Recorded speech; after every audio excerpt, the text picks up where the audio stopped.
Shown in figure 4.18, mandatory spending on Social Security and Medicare is expected to grow substantially as more people retire in the coming decades. Suppose the government decided to hold spending steady but not as projected. Sorry.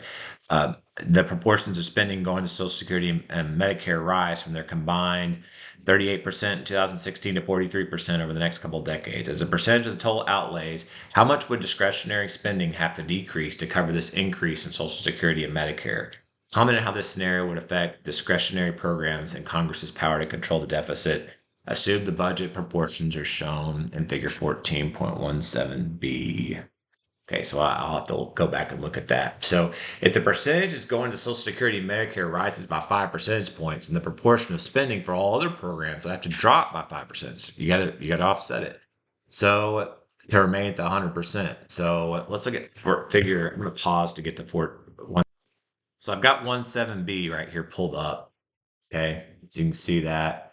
And so it shows a discretionary spending made up of a total of 31% of the 2000, so the discretionary 31%, these two, of that budget, okay, 2016 budget, right? Therefore, all the money for the increased Social Security would have to come from this discretionary category. It'd have to come from this area. So like that 5% would have to come from that piece of the pie, okay? So so notice that the percentage of this changed. So let's look at the percentage of the change. So if I'm taking out 5%, there. Let me go back to this paper. So I'm taking out 5%.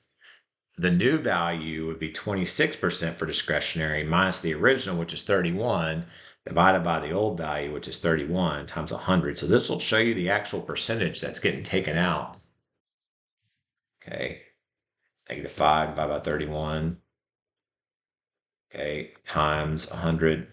So you're really dropping the discretionary spending by over 16%. Okay, so 16%, basically, see that, let me write this in terms. This means you would decrease the discretionary spending by over 16%. Okay, so you just drop that by over 16%. Okay, so Congress would have to cut discretionary programs about 16%. And so that includes like national defense, that includes, a variety of other things, things in education, transportation, energy, science. And so let's talk about what this impact would mean. So increasing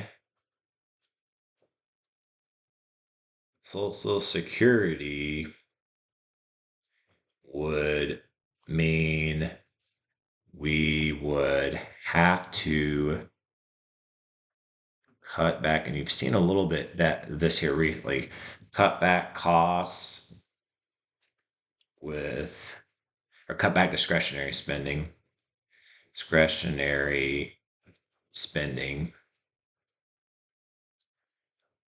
This means, let's talk about some of the things that would be impacted by this.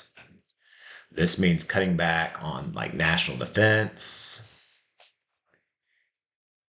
cutting back spending, and these are like potential things that could be cutting back spending from. Could be a little bit for all of this. Cut back spending. Get these papers on here with national defense. It could be educations in there, so it could be you have to cut back education. You might have to be laying some people off. Transportation. You got energy there. There's a lot of things there. You got science. I'll just put etc. So you've got a lot of things, basically, probably a lot of, if you're going to keep up with this and not go further into debt, you're going to have to cut back on some of your spending. And so that means that people are going to cut back a lot of funding. People are likely going to lose their jobs. And so those are just some of the consequences, I guess, of that when having to increase the spending for Social Security.